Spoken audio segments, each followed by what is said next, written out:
Ilana Ferradian. Merci de nous rejoindre sur Radio J. Et comme tous les vendredis, nous avons le plaisir de l'accueillir en studio, le président du Consistoire de France, Élie Corchia. Bonjour. Bonjour Ilana. Et ravi de vous retrouver. Alors on va parler évidemment d'une date importante, mais d'abord un bilan. Yom Rashi, c'était la semaine dernière, la journée du judaïsme français. Alors comment ça s'est passé ? Écoutez, ça s'est magnifiquement bien passé. On a eu plus de 2000 participants venus de toute la France à Troyes pour ce premier événement, cette première journée du judaïsme français, Yom Rashi, que nous avons créé avec mes amis de la maison Rashi de Troyes.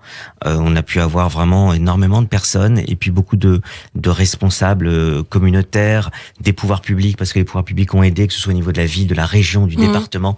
Puis si on peut tirer un seul enseignement, d'abord je voudrais dire merci à toutes celles et tous ceux qui ont permis cette réussite. Je pense notamment aussi à Steve Suissa et à sa production et qui nous a aidés dans toute la mise en place des conférences. Remercier les conférenciers, les conférencières, enfin toutes celles et ceux qui ont permis cette première édition. Et puis maintenant, ce succès, je dirais, nous oblige, puisque nous allons déjà commencer à penser dès la rentrée au prochain Yom Rashi, puisque je pense que nous en ferons une date, si Dieu veut, importante du judaïsme français.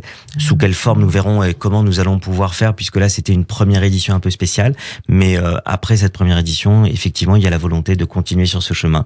Et je pense que la communauté juive a besoin de grands événements ambitieux, novateurs, riches, comme on a pu le faire ce dimanche dernier. Et quand j'ai vu ces jeunes, ces parents, ces grands-parents qui étaient là, tous ensemble, des familles entières, heureux de passer un grand moment, eh bien ça nous donne envie de continuer sur ce chemin. Eh bien, on suivra en tout cas les éditions à suivre de Yom Rashi sur Radio J, bien entendu. Alors, actualité oblige, on va évoquer aussi ce matin ce triste anniversaire. Comme chaque année, nous commémorons au mois de juillet la rafle du Veldiv des 16 et 17 juillet 1942. Et il y aura plusieurs cérémonies de commémoration.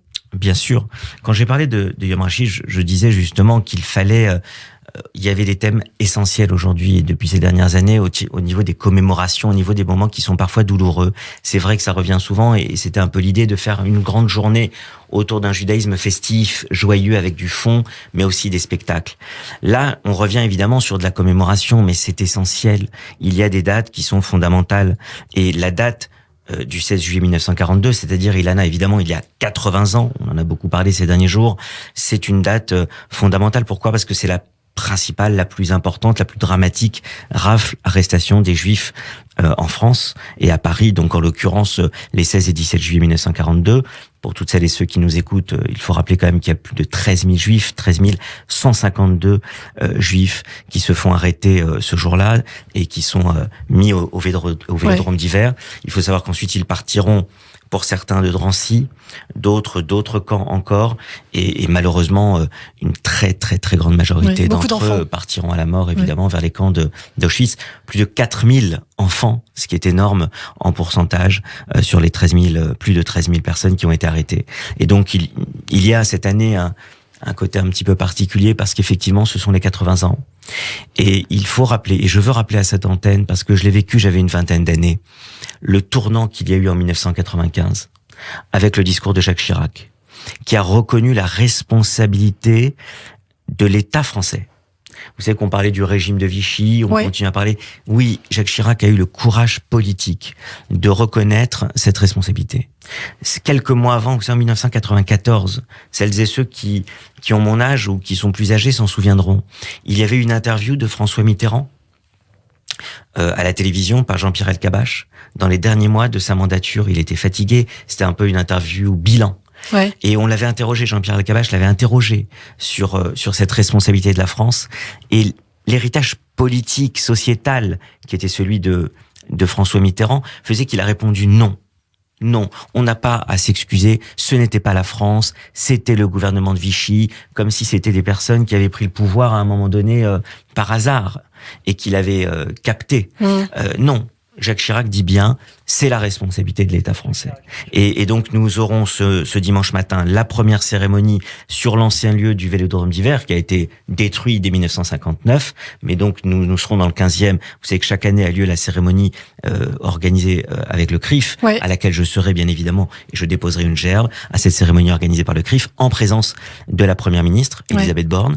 Et puis nous aurons l'après-midi la cérémonie à laquelle je suis depuis de longues années au niveau des Hauts-de-Seine. Et puis nous aurons cette cérémonie cérémonie dans toute la France, dans beaucoup de départements de France. Il y aura cette cérémonie où nous commémorerons donc la rafle du Vel-d'Hiv. Et en ce qui me concerne, je serai au parc de Sceaux, comme chaque année, notamment avec le Grand Ramin de France. Nous serons au parc de Sceaux pour commémorer cette cérémonie à partir de 15h, parc de Sceaux, devant le mémorial, le pupitre Les Étoiles. Pour tous ceux qui sont dans le département des Hauts-de-Seine ou à côté, on peut nous rejoindre. Et nous aurons cette année, nous devions avoir Léon Lefkovitch, mais qui a eu un problème de santé malheureusement, qui l'empêche d'être là. Et nous aurons la présence d'Evelyne Askolovitch, une survivante des camps, pas de la rafle, mais des camps, qui sera là et qui nous racontera son parcours dans 3 camps. Elle a été déportée dans 3 camps différents et elle en a réchappé, heureusement. Alors, puisqu'on parle de la rafle du Vel-d'Hiv, ce matin, en complémentarité justement avec ces cérémonies, vous nous présentez cet ouvrage, ces dessins de Cabu. Donc Cabu, ce dessinateur qui a malheureusement été assassiné lors de l'attentat de Charlie Hebdo en janvier 2015. Et vous nous présentez ce livre, Cabu, la rafle du Vel-d'Hiv. Exactement. Je conseille vraiment à celles et ceux qui sont intéressés par cette période, par connaître les choses, de lire ce livre qui vient de sortir chez Taillandier. C'est remarquable. Pourquoi ? On a retrouvé, et c'est Véronique Cabu, son épouse, qui les a retrouvés, qui a décidé qu'ils devaient être publiés, ces dessins de Cabu. Certains qui sont totalement extraordinaires.